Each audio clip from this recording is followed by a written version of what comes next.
All right, thank you very much. So, welcome to 7th Sem, right, day one. And yeah, we are conducting lectures online. However,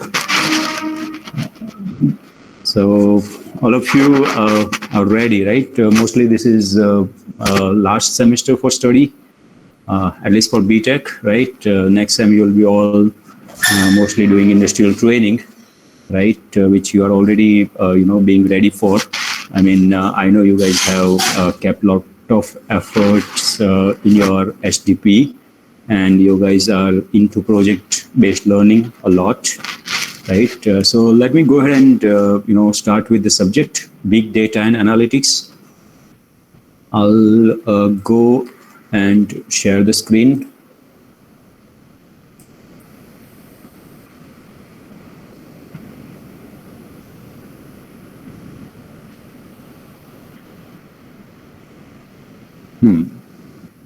Okay, so I have this Google Classroom created, from 2+ years, and then to give you a brief, BDA, Big Data and Analytics, right? We started this course in BTech 7th 3 years back. So last year it was a rerun, and this year as well it is a rerun. But of course, we'll be adding more and more latest to the course, right? So I'll be conducting 2 lectures, and ma'am will be conducting the remaining 2. That way there will be 4 lectures per week, and there'll be 1 lab of 2 hours, right? I'll be conducting labs. So you guys will have to, be equipped with computer possibly to perform labs, and we'll be doing multiple labs on, different stuff. So for the agenda today, big data and analytics, as you're seeing, it was effective from 2019. I have described 4+2, that's the teaching scheme, right? Of course, theory sessional, then theory external, practical, term work, Viva, etc., right? So the objective of the course, and this is 3 years back, but it's not changing in near time. But because we know, the data is growing, right? And because of the pandemic, unprecedented time is growing a lot. So the terms of data are no more futuristic, because we know, the volume. When we say data is growing, so far we used to understand it as, volume, the size. But very soon we'll talk about, other aspects of the growth. There where we'll be talking about, multiple V's. V for volume, we know the size part, but then, we'll also talk about the other aspects, velocity, variety, veracity, value, and so many are there, okay? So these are all demand-driven, data sources, right? We know nowadays the Zoom meeting or Google Meet, that's in demand, right? So that's when, many people are even recording the meetings.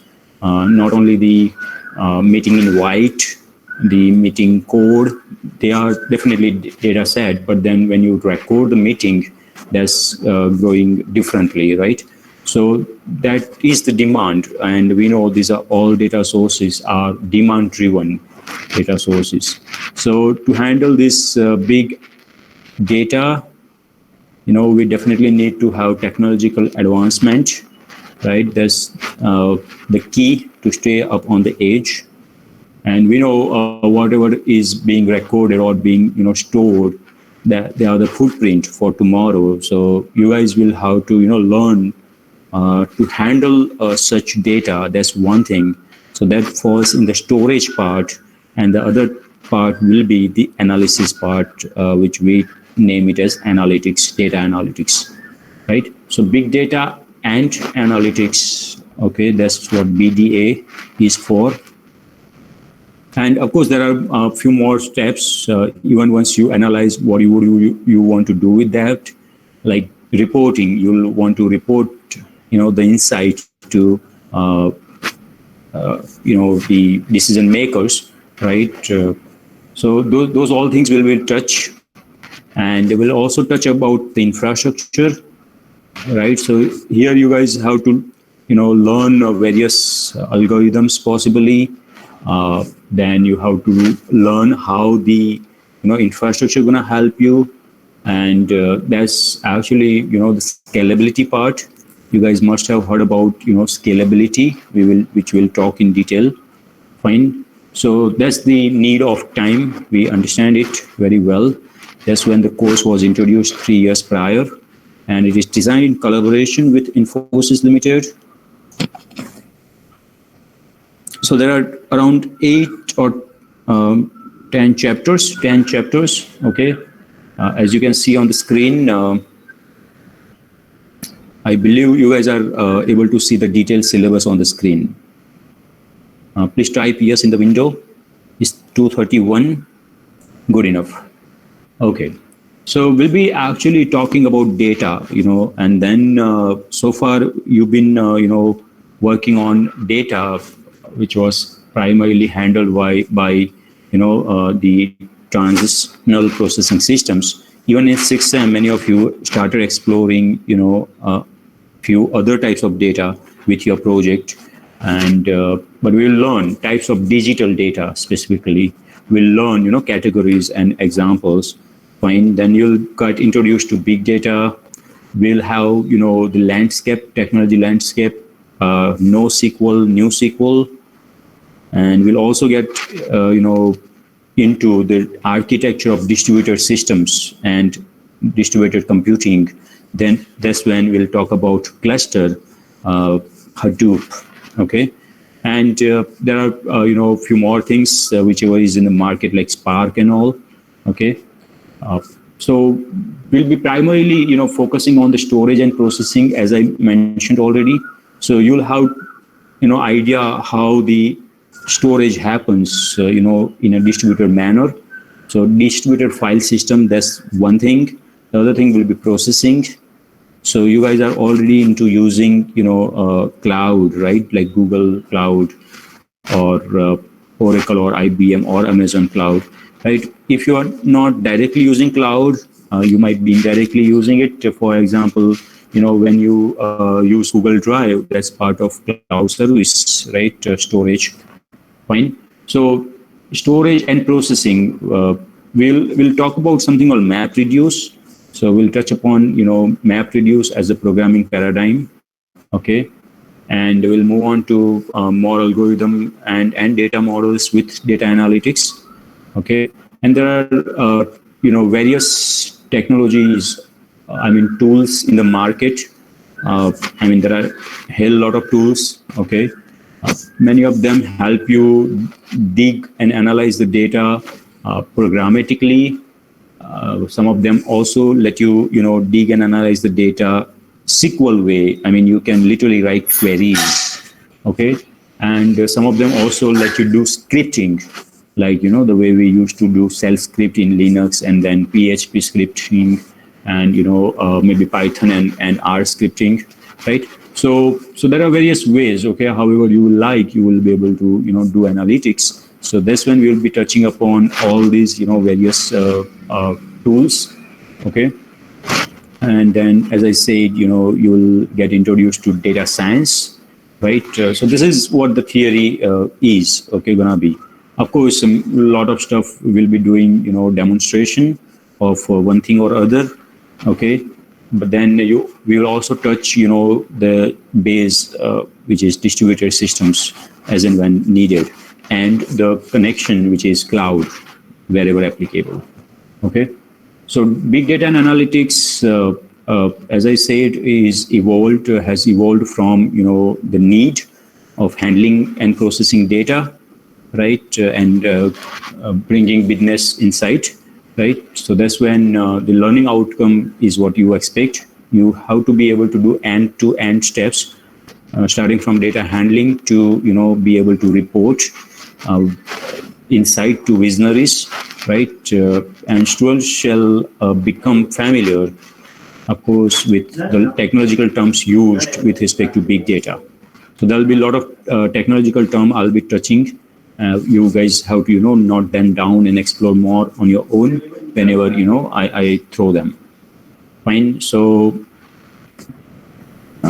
textbook, you may, find this from Flipkart or Amazon. Go for the latest edition, maybe second edition or third. We'll check it out. Okay. And there are, few reference book and few reference websites from MIT and let's say EDX. Okay. I would also want to highlight that, you might have heard about Swayam India portal, right?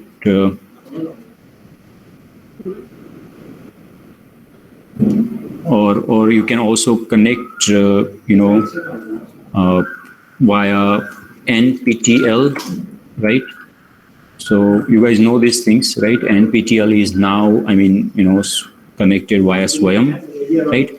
So maybe you guys, will like to go for some courses here.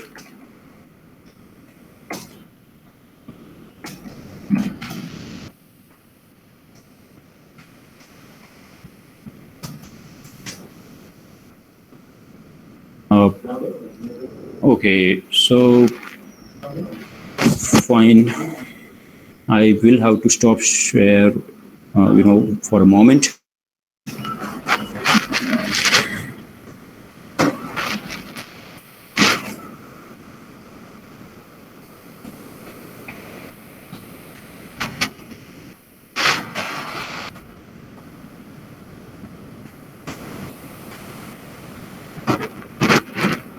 So let me share one more time.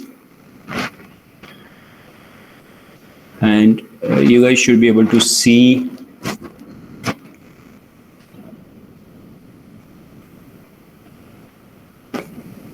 the courses by this site where you have big data computing,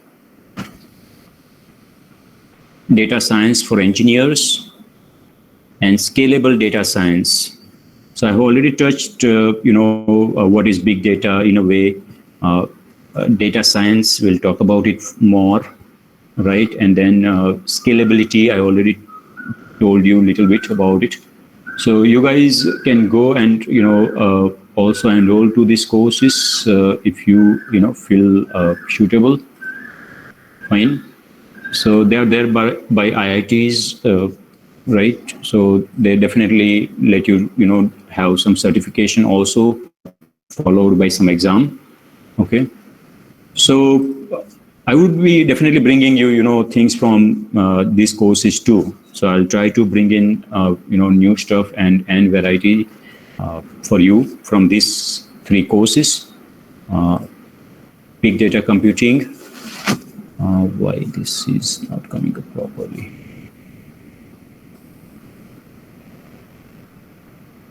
Data science for engineers.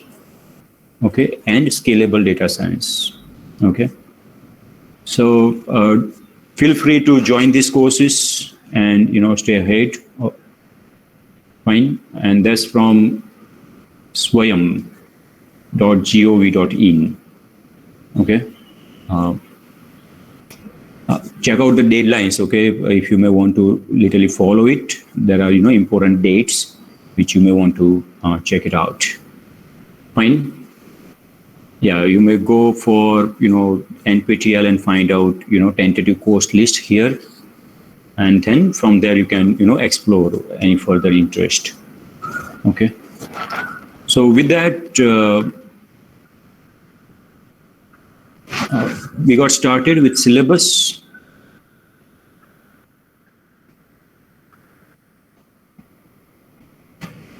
We know what to refer and where is the latest material available, right? Then, of course, we'll have labs. We have 10 weeks plan, right? So there where we'll be, talking about handling various data with various tools, I'll be demonstrating a few things from IBM and Oracle Cloud and maybe Google Cloud too. Okay. One example from Amazon Cloud too. So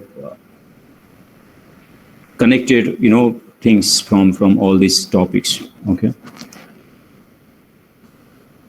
As you can see, we'll be dealing with data in the first run. You guys, please be prepared this week with your computer, possibly to have with some, database also, because Lab 1 is going to talk about, recording types of data and various file formats, identifying data sources, handling traditionally to start with at small scale. So Lab 1, we are going to handle, various file formats, various data sources. Traditionally, that means, with database. So you guys can be ready with, more than one database even if you have available on your system, if your system is capable enough. Friday, we'll have lab, right? Is it Friday? Let me check.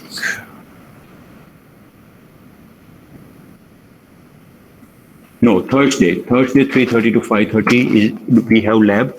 So I'm making it official announcement that for the lab, you guys will need to have, one or more database management systems on your computer. Possibly, the transitional processing. That means MySQL, Oracle, in that category. Fine.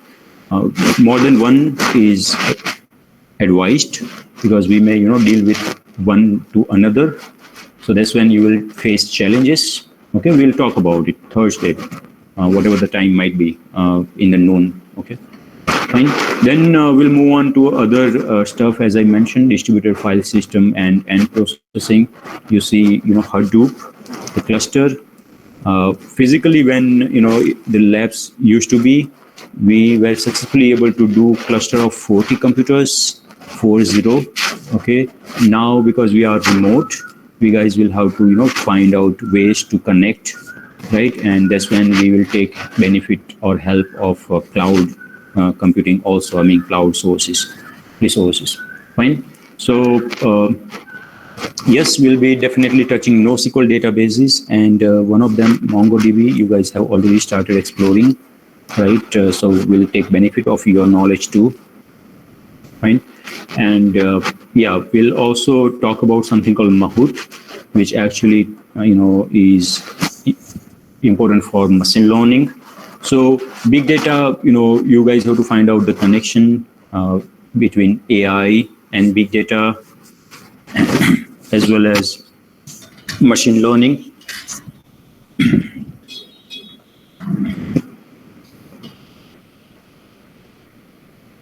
So we'll not be focusing on machine learning in this course. Of course, you have a separate course altogether, right? And you also have AI.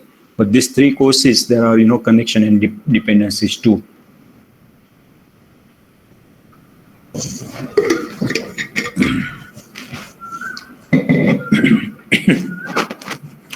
All right. So that was the syllabus. That is what the plan for the whole semester.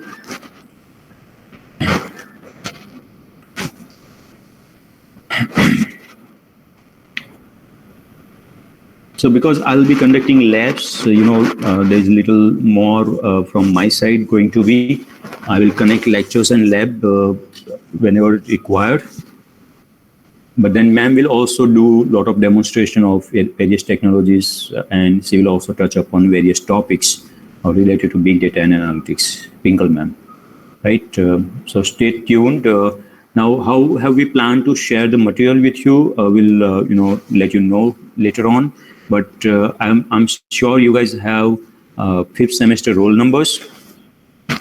So please make sure to update your display name with current roll number. Okay.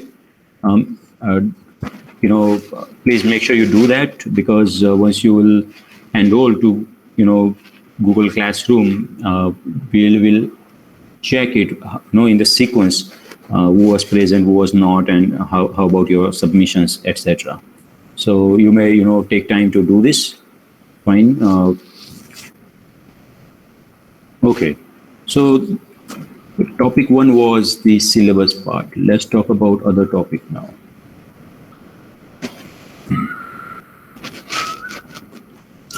So there are a few topics, here and there. I'll be touching them because this is lecture one.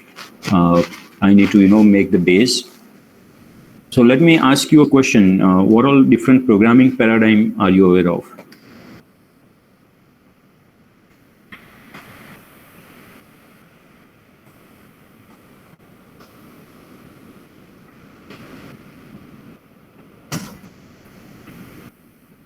Because you're in 7th sem, you guys have to explore this. Okay, believe me, I'll bring some new terms, and many of you might even bring new terms. So that's the group discussion kind of will definitely help.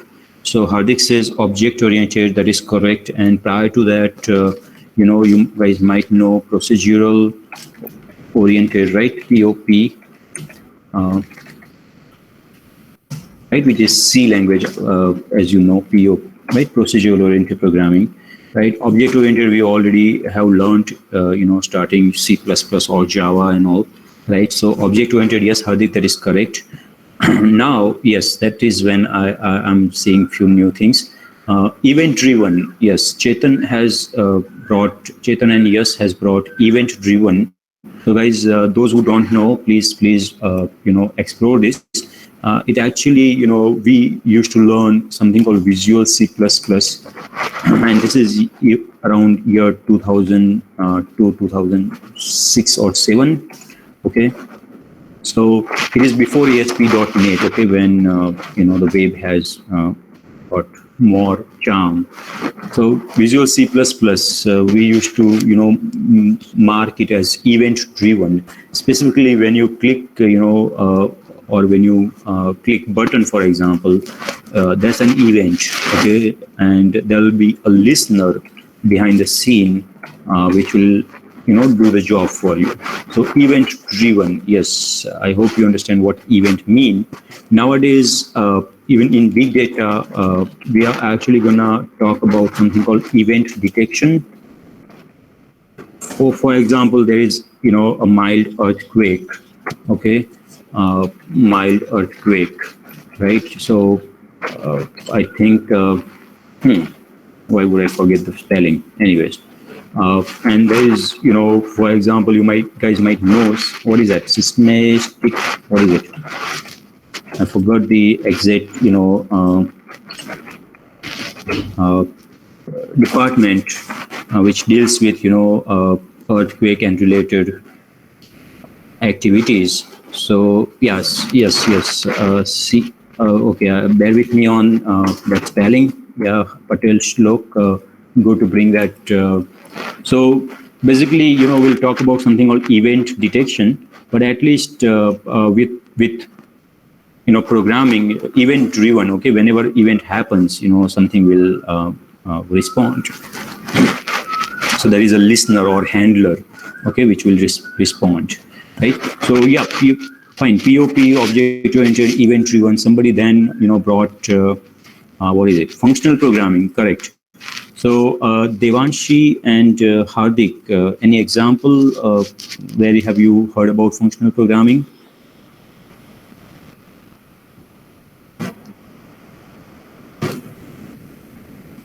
So in Java, when you will have this lambda expression. And what is that? Functional, right? What is the other term? So that's actually an example of functional programming, okay, where there is a little difference. We will talk about it, which is I tell it like move code to data, okay. So we will learn about it, move data to code and move code to data. We'll talk about it. Yeah, some of you might know a bit about same, right? So that's when, functional programming, that's the paradigm. Now, callback function, Chetan is, writing it as a callback function. Chetan, where have you heard about callback function? Now, guys, callback function is there from, years, is around with us from long, but especially Chetan is saying in Kotlin language, he has heard about callback function. Now, there's callback function. Those who do not know, they may explore, either Kotlin as as Chetan is, mentioning. But then in Ajax, where is a asynchronous call happening. So that's when you register a callback function, and the server will call that function later point in time when the response is ready. So that's when, again, callback function, yes, that's in Ajax or, other mechanisms. So you guys might see callback function, correct? But there's a difference, callback function and moving code to data, okay? So don't just mix this callback function and move code to data as one, no. Understand their purpose, understand the technical part about it, okay? Anyways, so any other programming paradigm you guys might know?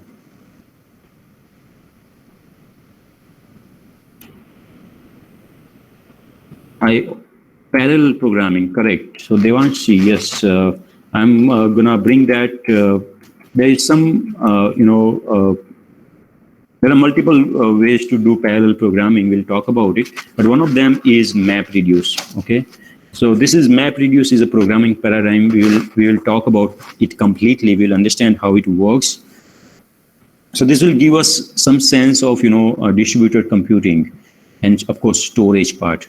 Okay, so this top. So here we are not just going to learn. When you learn certain technology, you don't just focus on that technology as one. You actually go after the concepts what that technology is built upon, and those concepts can be utilized in various different places. So whenever we learn something, make sure you have this focus, which is the primary concepts, which you then can apply to some other places and correlate them to bring some other solutions. Fine. So we are going to talk about MapReduce as a concept rather than just be able to write programs. No, that's not the primary goal. Okay. Any other answer? Any other programming paradigm you might know?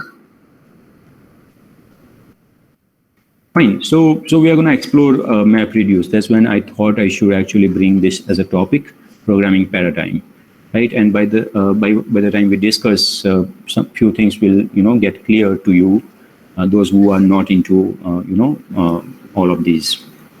Fine. So the next topic, let me ask about scaling. Now, the word scaling, is just single L, okay? If I by mistake have written double L, pardon it, but it is, scaling, just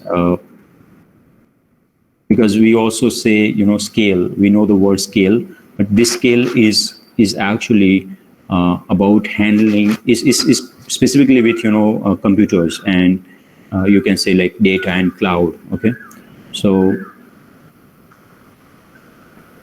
anybody is aware there are two.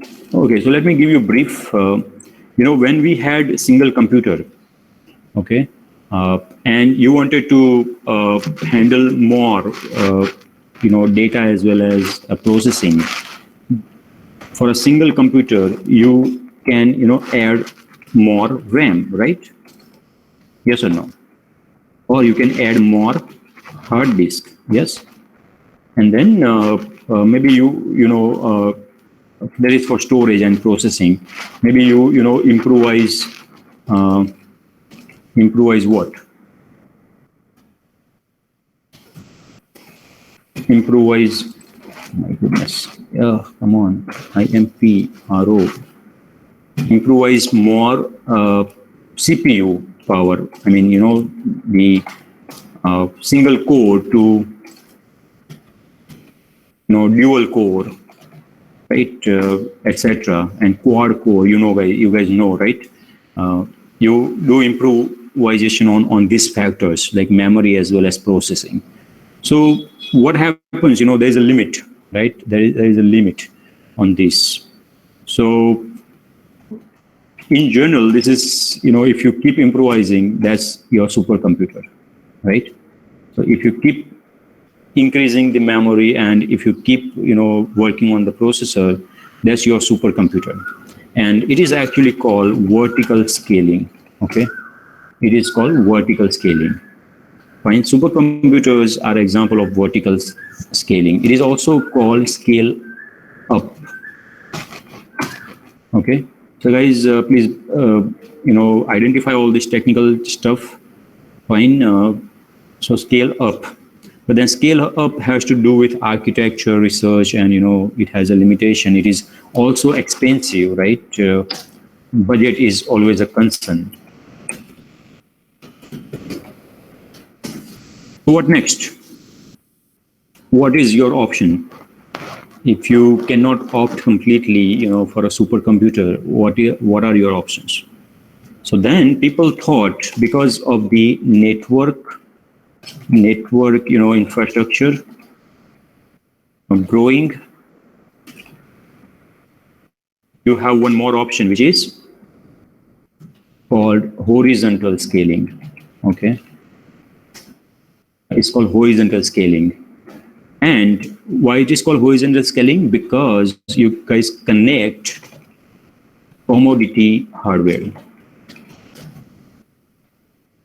I mean, all the computers what you see in, let's say, lab 2, lab 5, lab 8 here physically. So that's actually the cluster, okay?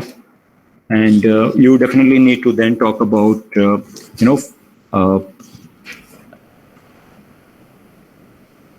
the parallel programming. Fine, you definitely need to talk about it, yes. So we'll be touching all these things multiple times. I may repeat few stuff, but I will definitely add something new as and when possible, right?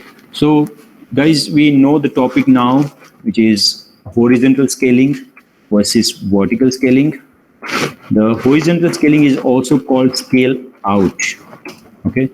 So scale up, that means, vertical, that means supercomputer, but then scale out, that means, the horizontal cluster, etc. Fine. So be aware of those two terms specifically. Now, I'm going to bring you another term which you might have already heard about: client server. Client server. Anybody wants to speak up your understanding on client server architecture? This is architecture actually, okay? Client server architecture, okay? So if you may want to type in, that is fine too. But I'm certain you guys have idea about client server architecture. In the past, we used to have something called socket programming, okay?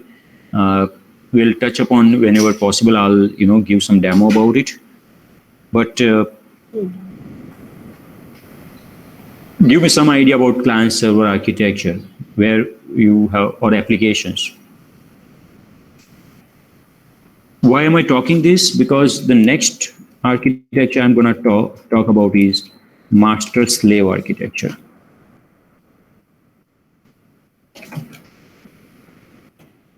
You guys might think both are same.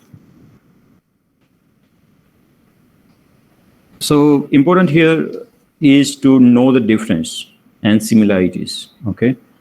So few things are similar, few things are different. So any idea, maybe based on the name, you might be able to guess something? Okay, let's go for the similarity. What is the similarity, or let's say what are similarities between client server and master slave architecture? Similarities, maybe easier to answer.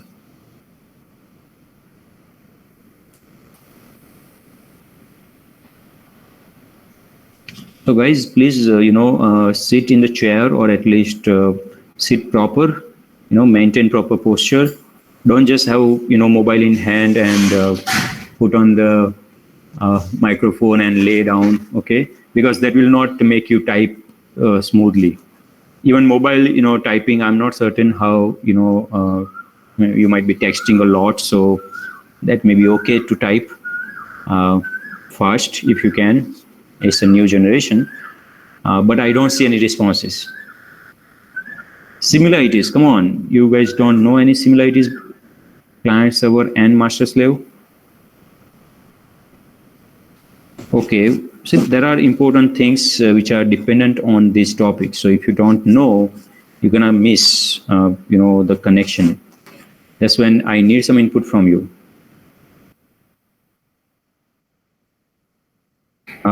Okay, at least tell me, are we connected?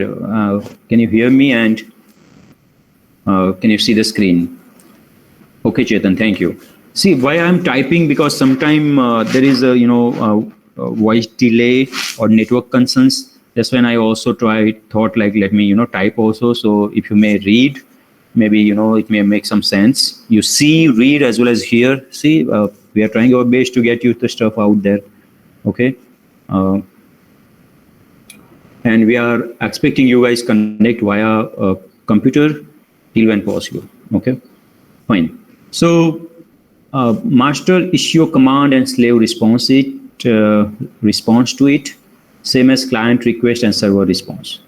So Harshit has typed in something, and as per him, it looks both are similar. I mean, so that's when I need to bring this. Okay, it's okay if you don't know completely, if you have blur idea about it. So that's when I have to bring it and let you understand what is the difference. Okay, so similarity is in both of these, multiple computers are involved. Can you all agree on that? In both of this architecture, more than one computers or more than one processes are involved. Specifically computers also. Okay. It can be on at least client server temporarily can be on the same computer also, but that's of not much use unless you have multiple clients from multiple computers via network. Okay, so and this master slave.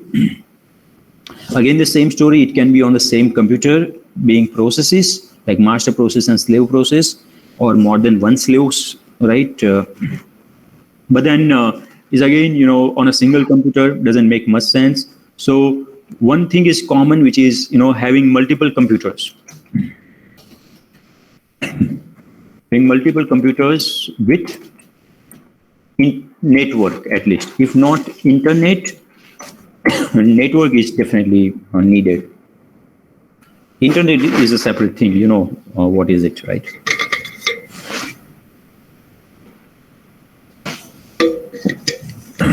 Now, when I say network, initially we used to talk about, physical LAN cables, but network can be wireless also, as you guys know. Network can be wireless also.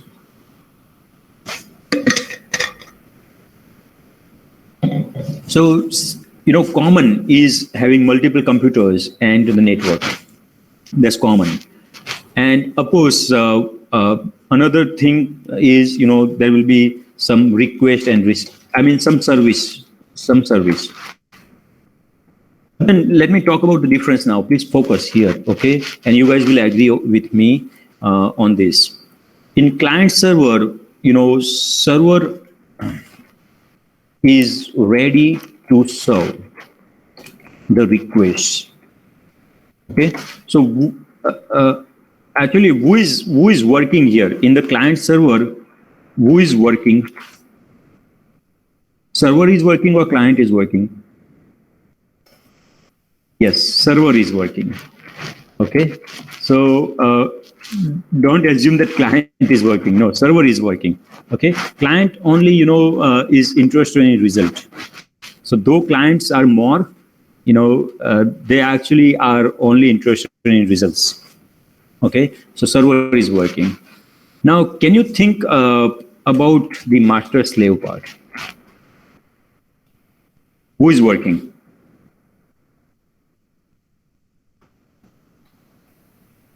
So can you guys see some difference now? The answer is both yes, you're right. And there are responsibilities, roles, okay? So both are working, that is correct. The master is, working as a manager, right? And slaves are actual workers. Okay, so nowadays, because we actually should, as being human, we should not even speak the word slave. That's when master slave architecture is actually termed as master worker architecture. So this is the last time I may speak master slave. You better use the word master worker architecture. Okay, we definitely hate. I'm sorry, we definitely hate the slavery. Okay, we even don't want to use the word master worker architecture. So know the difference now. In client server, clients are only requesting the results. The server is the one which will be working all the time, and of course sending the response back to the client. Client may have their own work to do, but not the one which we are talking the service. No, but in master slave, I'm sorry, master worker is actually the togetherness. Okay, there is some common work to be done. Togetherness, right? There is some common work to be done. Master, manages all the resources, and the workers are actually working to help the job complete. I mean, help to get the job done. And of course, master is also working because he is kind of maybe aggregating results or maybe collecting results. So master is also working. Okay, so yes. I hope these two architecture, their difference is understood, right?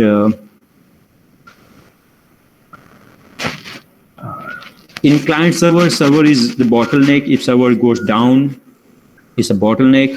Again, in master slave, if master goes down, slaves may continue working, but then we'll see some algorithms where there'll be secondary master, and likewise there are algorithms which from distributed computing itself, if master goes down, other processes can become master after those algorithms run.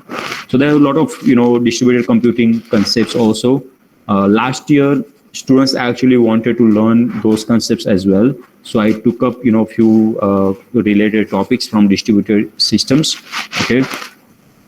Anyway, so I believe the difference between client server and master worker is clear. So you please now observe the way I have mentioned. Okay, so you will be able to see similarities and differences between these two architecture. Okay. Now that way, there is one more thing I already mentioned though. AI, IoT, and ML. You guys have to learn similarities and differences, connections of all these subject or the topics. Okay, at least IoT, Internet of Things, because you guys not having any particular subject. Let me mention this simple things to start. Initially, it was Internet of computers, right? Followed by that, Internet of People, which is social media, and followed by that, what is right now AIM is like Internet of Things, where all the things like physical objects like air conditioner, cars, pens, or any damn thing, cameras, they all will communicate to each other. Okay, so that's when you guys might want to learn about sensors and actuators. Is that how is it pronounced? Sensors and actuators. You guys might want to learn about it. Okay, so Internet of Things actually is somebody is having unmute. Please check, all of you, that you are muted. So IoT, what happens, the devices, they may generate data that has to go all the way to the cloud, and there are algorithms run on the cloud to do analysis, and then there will be signals sent back via cloud to actuators. So no difference between sensors and actuators. Okay, and then actuators will act accordingly. So that's the complete route. That is what IoT. Okay, if any one thing is not there, I mean, let's say if the cloud is not there, or let's say if the analysis is not there, That's not IoT. Okay, so Internet of Things has to do from end to end, like sensors to the cloud, to the algorithms, back to cloud, maybe again from cloud back to actuators. I mean, that complete flow, that is IoT. Other than that, they are all parts. Okay, so please do explore the similarity and differences, connections of BDA, AI, IoT, ML. I mentioned things about IoT just because that's not there in your subject line, right? Otherwise, you guys already are learning AI and ML in other subjects, right? Fine. So, okay, I think I'm going good. So I have touched so far 4 topics: the syllabus, the programming paradigm, the scaling, client server and master slave, and maybe IoT. Any questions so far?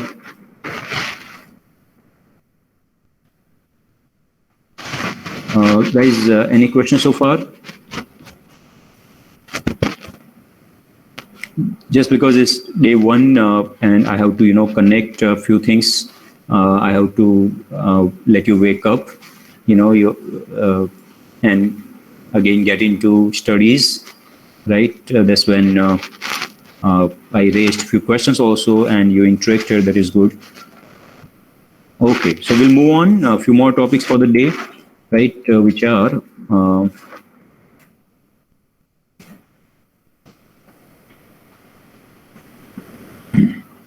okay.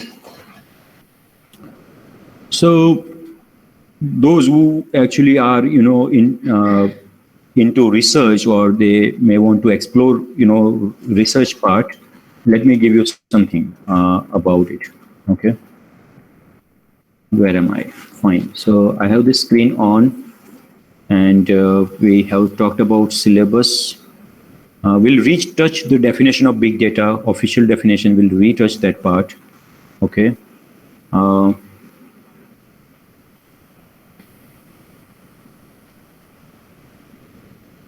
So let me talk about importance of big data and analytics.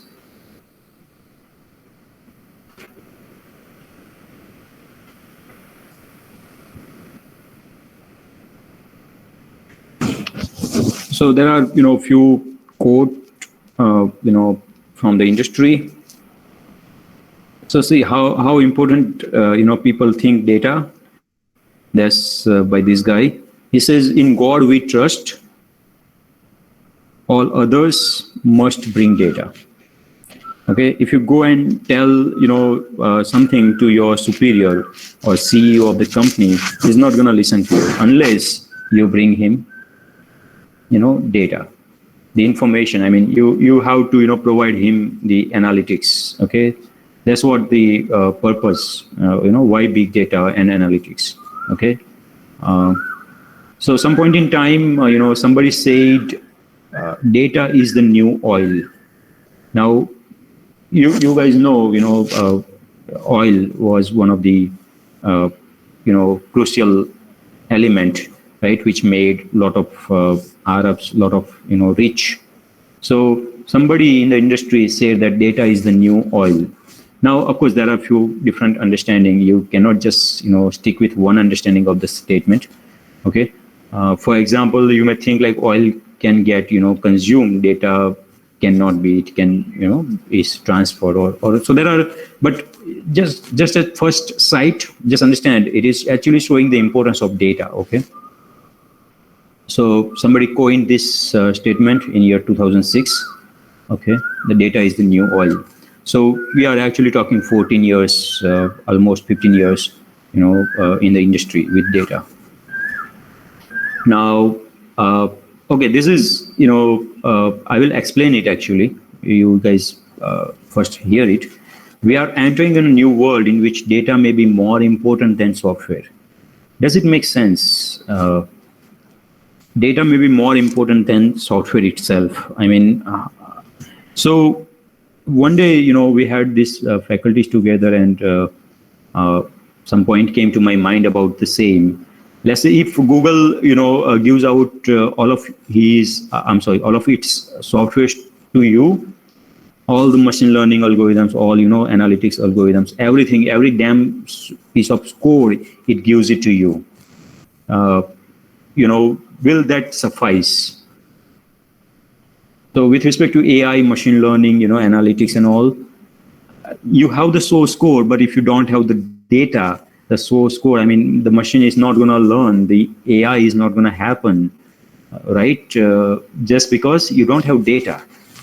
I hope you understand it now. What am I talking about? You might have software, but if you don't have data, is of no use, right? That's when, many websites, they provide free services for doing so many things, just because, via providing those services, they are actually getting some or other data from you. And they know, they will have algorithms which might do, analytics to get them better future, right? So I hope you understand what this means, right? Any question up to this? 3 of them. Last, then we'll talk about any question if at all. So those who know, freeway like highways, and mostly in foreign countries, the highways are having barriers on the sides, left and right. Still, in some area they have this sign where a deer is shown in the signboard, and that shows that drive slow. Deer might be crossing the road. So somebody made this statement: without big data analytics, without it, the companies are like blind and deaf. I mean, companies are helpless. Why? Because it's very much like wandering out onto the web, like deer on a freeway. So you might be using the web, but then it's very much like you're going nowhere. You're just moving here and there, and that's if there is no analytics. And this is recent. Okay. The reason being, nowadays many more things you get, your choices of products, you get, the feedback, you guys read, the points, right? Everything, and there is analytics behind the scene, right? Fine. So any questions, why big data and analytics, or let's say, AI and ML and other things, why are they all important? So I hope these 5 statements, give you some idea, right, that they are utmost important, need of the time, right? Fine. So with that, I have to move on with, I have 2 minutes to go. Now, actually, let me, move on quickly. So how this big data and analytics, how Hadoop and all these things, how cloud and all started. Of course, the pioneering companies, right? Of course, the distributed computing was the base, right? Many people are working, researchers are working, right? But then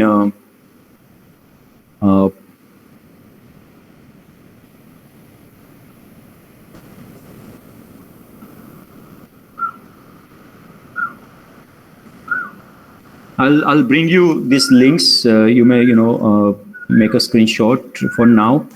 I'll find out a way to share this material with you. But be aware of this. There was in year 2003 a research paper by Google, another in 2004, and another in 2006. Those who are into research, they all can go to this research paper.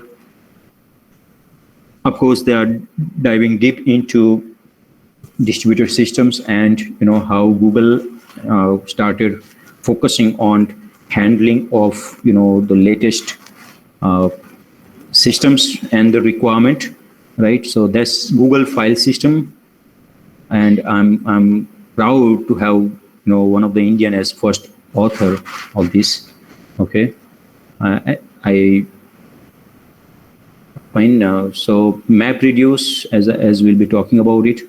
Okay, and distributed storage system for structure. So those who are into research, I have found this for you specifically. The whole cloud and all, they are built on this. research by these people. Okay, and of course there are more, but you can start from here. Okay, you can definitely start from here. So in the next class, I will share more about source code also. Okay, fine. I know the time is up. So we'll talk about it more. This is lecture 1, BDA. We are concluding now. Thank you very much for your time.